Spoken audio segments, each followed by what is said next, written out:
কি নাম? ৰাংচালি, দেবেৰা দলনি, খ্ৰীষ্টান, ভিজিয়া, বড়োচৰীয়া পথাৰ। পথাৰ। ইয়াত মানে খ্ৰীষ্টান মানুহ আছে আৰু মুছলিম মানুহ আছে, দুখিনি মানুহ আছে ন? কিমান ঘৰ মানুহৰ ঘৰ ভাঙিলে? 92 ঘৰ মানুহৰ ঘৰ ভাঙিছে। তাৰ ভিতৰত মুছলমান মানুহ কেইঘৰ? 92 ঘৰৰ ভিতৰত আদিবাসী 13 ঘৰ আৰু বাকীখিনি 79টা পৰিয়াল মুছলিম মানুহৰ ঘৰ। আপোনালোক কেতিয়াৰ পৰা ইয়াত বহা? কিমান বছৰ হ'ব? 40-45 বছৰ হৈ গৈছে বহা। আৰু এই খ্ৰীষ্টান মানুহবিলাক কিমান দিন বহি আছে? একে সময়তে এতিয়া মোক এটা কথা বুজাই দিয়ক, মানুহকেইঘৰৰ বেলেগ ঠাইত মাটি ক'ৰবাত আছে নেকি? যিখিনি মানুহ আছে একেবাৰে দুখীয়া, মানে ক'তো আৰু বেলেগ ঠাইত মাটি ঘৰ নাই, ভূমিহীন মানুহ। মই মানে এইকাৰণে আপোনালোকক এই কথাটো সুধিছো, অসমৰ মুখ্যমন্ত্ৰীৰ ওচৰলৈ আপোনালোকৰ কাৰণে গৈছিল। যাওঁতে তেখেতে ক'লে যে যিবিলাক মানুহৰ আন ঠাইত ঘৰ নাই, অৰ্থাৎ ভূমিহীন, তেওঁলোকক মাটি দিম এনেকে বুলি কয়। সঁচাকে এইটো যিটো চাপৰি, এইটো যিটো ভিজিয়াৰ, এই ভিজিয়াৰ কোনো মানুহৰ কি বেলেগ ঠাইত মাটি নাই নেকি?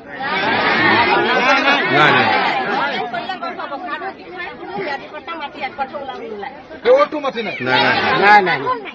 কেঁচা ঘৰ, চব কেঁচা। আমি ৰাইজৰ চান্দা উঠাই মছজিদ ঘৰ এটা বনাইছিলো, কবৰস্থান লগত আছিলে, ভাঙি দিলে। সেইটোৱে পকা ঘৰ, পকা হোৱা নাই, সেইটো হোৱা নাছিলে কমপ্লিট পকা। তাৰমানে এতিয়া আপোনালোকৰ ইয়াত যিটো 92টা পৰিয়ালৰ ঘৰ ভাঙিলে, কাৰো বেলেগ ঠাইত আৰু ক'তো মাটি নাই? গতিকে মই অসমৰ মুখ্যমন্ত্ৰী ডাঙৰীয়াক জনাব খুজিছো, আপুনি যিবিলাক পৰিয়ালৰ ঘৰ ভাঙি দিলে, এইটো কি জাগা বুলি কম?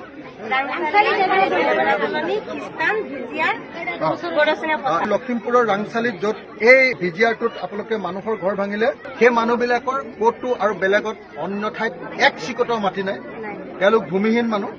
গতিকে দিন হাজিৰা কৰি খোৱা মানুহ, দুখীয়া মানুহ, সেই প্ৰত্যেকটো পৰিয়ালক বিকল্প মাটি দিবৰ কাৰণে আৰু লগতে এটা এটা চৰকাৰী ঘৰ দিবৰ কাৰণে মই অসমৰ মুখ্যমন্ত্ৰীৰ ওচৰত অনুৰোধ জনাইছো, আহ্বান জনাইছো। আমাক বাংলাদেশী বুলি কৈছে, আমি 71ৰ আগত 51ৰ এনআৰচিলৈকে আমাৰ ককাহঁতৰ দিব পাৰিম। আমি কেনেকৈ বিদেশী কৰিম? 51ৰ লেগেচি আমি ইয়াত থকা লগত আছে। আপোনাৰ 51ৰ লেগেচি আছে? আপোনাৰ আছে? চবৰে আছে। আমি গম পাই আছো, আমি গোটেই মানুহবোৰ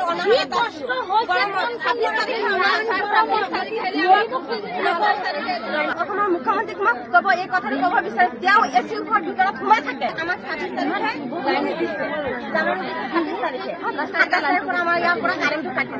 কেনেকুৱা গৰম, মুছলমানৰ ঘৰখিনি কেনেকে ভাঙি শেষ কৰি পেলাইছে মই চব চাই আহিলো। এতিয়া আদিবাসী মানুহ কেইজনমানৰ ঘৰলৈ, খ্ৰীষ্টিয়ান মানুহৰ ঘৰলৈ যাব খুজিছো। এইটো আদিবাসী খ্ৰীষ্টিয়ান মানুহৰ ঘৰ এনেকে উচ্ছেদ কৰি ভাঙি পেলালে। এটা ঘৰ ভাঙিলে, এটা ঘৰ ৰখাই থৈ দিছে। এতিয়া আদিবাসী দুইটাই বিকলাংগ পৰিয়াল ন, বিশেষভাৱে সক্ষম লোক আছে। আপোনাৰ নামটো কি? মিছেল কান্দুন্না। আপোনালোক আদিবাসী পৰিয়াল হয়? কিমান দিন ধৰি ইয়াত আছে? আমি হ'ল বহুত বছৰে হ'ল, 20 বছৰ ধৰি আছে। 20 বছৰ থকাৰ পাছতো আপোনালোকৰ ঘৰটো ভাঙি থৈ গৈছে? হয়। কেইটা ঘৰ আদিবাসী ঘৰ এডোখৰত ভাঙিলে? এই ঘৰটো ভাঙিলে, আকৌ সিফালে দুঘৰ ভাঙিলে, সিফালে দুঘৰ ভাঙিলে, আৰু ক'ৰবাত আদিবাসী গাঁৱত ভাঙিলে বুলি কৈছে। কিমান ঘৰ ভাঙিলে? সেইটো ছাৰ মই নাই, আপুনি নাজানে। আপোনালোকৰ ঘৰ ভাঙি দিলে, আপোনাৰ নামটো কি? মীনা কানুন্না। আৰু আপোনাৰ নাম? হফিজা কানুন্না। দুঘৰ আদিবাসী মানুহ ন? আপোনালোকৰ কি ঘৰ কেঁচা আছিলে নে পকা ঘৰ আছে? মানে PMAY ঘৰ আছে, চৰকাৰী ঘৰ। চৰকাৰী ঘৰ কেতিয়া পাইছিলে? কেইবছৰমান হ'ল? 3-4 বছৰমান হৈছিলে। সেই ঘৰ দুইটা ভাঙি দিলে। আপোনাৰটো ভাঙিলে? আপোনাৰটো ভাঙিলে, দুইটা ভাঙি দিলে। এতিয়া ক'ত আছে? ক'ত?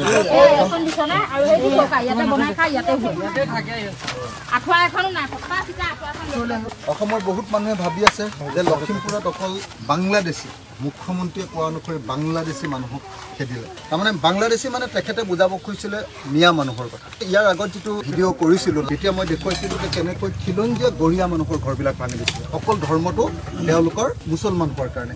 এতিয়া মই দুঘৰ মানুহৰ ঘৰলৈ আহিছো আৰু এই দুইঘৰ মানুহে ইয়াতে এতিয়া শুই আছে এইটো ঘৰ ইয়াতে ভাত বনাই ইয়াতে থাকে আঠুৱাও নাই ন আঠুৱাও নাই আদিবাসী মানুহ আদিবাসী দুটা পৰিয়াল ইয়াতে আছে আদিবাসী চাহ জনগোষ্ঠীৰ মানুহ তেওঁলোকে যোৱা 4 বছৰৰ আগত দুটা PMAY ঘৰ পাইছিলে সেই দুটা ঘৰ এবাৰ ভাঙি দিলে মই অসমৰ মুখ্যমন্ত্ৰী ডাঙৰীয়াক ক'ব খুজিছো যে অসমৰ আদিবাসী চাহ জনগোষ্ঠীৰ মানুহবিলাক বাংলাদেশী নেকি আপুনি যে ক'লে যে বাংলাদেশী ঘৰ ভাঙিছে অসমৰ 19 ঘৰ আহোম মানুহ কেইঘৰ মানৰ ঘৰ ভাঙিলে কেইঘৰ মানৰ বাকি খেতি বাতি ভাঙিলে সেইখিনি কি বাংলাদেশী নেকি মুখ্যমন্ত্ৰী ডাঙৰীয়া তালুকদাৰ লিখা মানুহবিলাক বাংলাদেশী নেকি দাস লিখা মানুহবিলাক অনুসূচিত জাতিৰ মানুহবিলাক বাংলাদেশী নেকি হাজৰিকা লিখা মানুহবিলাক বাংলাদেশী নেকি ঠাকুৰীয়াৰ কথা কৈছিলো ঠাকুৰীয়া মানুহ আৰু আপোনালোকে দেখিলে যে গৰীয়া মানুহৰ ঘৰ আৰু এতিয়া খ্ৰীষ্টিয়ান এই আদিবাসী মানুহবিলাকৰ ঘৰ ভাঙি দিলে মই সেইকাৰণে অসমৰ মুখ্যমন্ত্ৰীক এখন স্মাৰক পত্ৰ দি আহিছো লগ ধৰি নিজে কৈ আহিছো যে যিমানটা ঘৰ ভাঙিলে প্ৰত্যেকটো পৰিয়ালক আপুনি ক্ষতিপূৰণ আৰু থকাৰ ঘৰ মাটি দিব লাগে মুখ্যমন্ত্ৰীয়ে কৈছিলে যে যিবিলাকৰ বেলেগ ঠাইত আৰু ক'তো মাটি নাই তেওঁলোকক দিব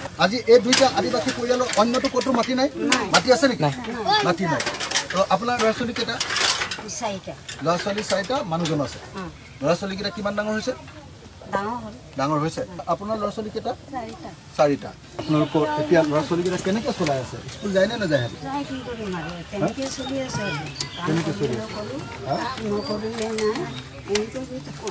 কাম কৰিলে খাবলৈ পায় ল'ৰা ছোৱালীকেইটা ইয়াত ওচৰত আছে নেকি ক'ত আছে তোমাৰ অঁ তই বিয়া পাতিছ নেকি নাই পতা তই স্কুল গৈছিলি নে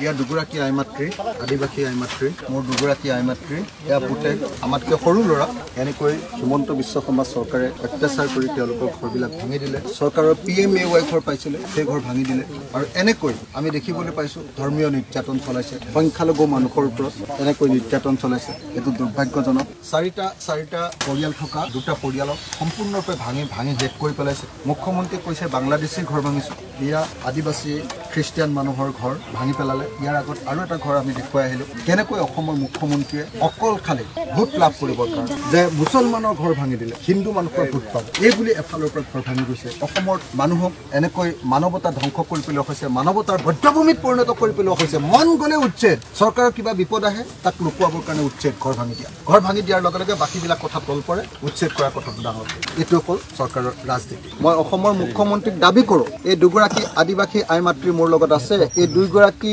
আদিবাসী আই মাতৃৰ কাৰণে নতুনকৈ চৰকাৰে মাটি দিব লাগিব ঘৰ বনাবলৈ পইচা বা ঘৰ দিব লাগিব আৰু লগত পৰিয়ালটো আকৌ বস্তুকেইটা কিনি ল'বৰ কাৰণে অলপ ক্ষতিপূৰণ পইচা দিবই লাগিব নহ'লে মই এই চৰকাৰক তেওঁ ক'লে যে যাৰ মাটি বেলেগ ঠাইত নাই তেওঁলোকক দি দিম এনেকৈ ক'লে গতিকে মই লিষ্টখন বনাই লৈ ল'ম এতিয়া আপোনালোকে এখন মোক দিলেই আৰু বাকী অঞ্চলতো মই বনাই আছোঁ গোটেইখিনি চিফ মিনিষ্টাৰ ওচৰলৈ লৈ যাম আপোনালোকক সকলোকে মাটি দিব লাগে বুলি মই হাল্লা কৰিম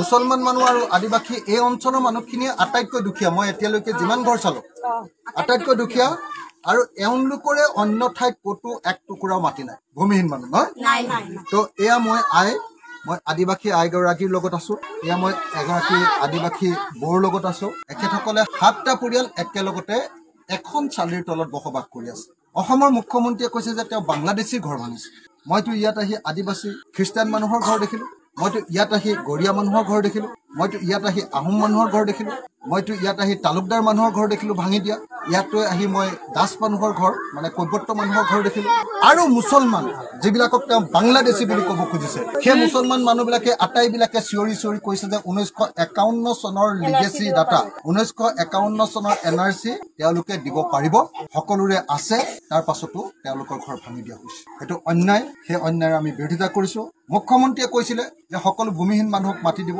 সকলো পৰিয়ালক ভূমিহীন পৰিয়ালক মাটি দিবৰ কাৰণে আৰু লগতে ক্ষতিপূৰণ দিবৰ কাৰণে আৰু ঘৰ দিবৰ কাৰণে দাবী উত্থাপন কৰিছে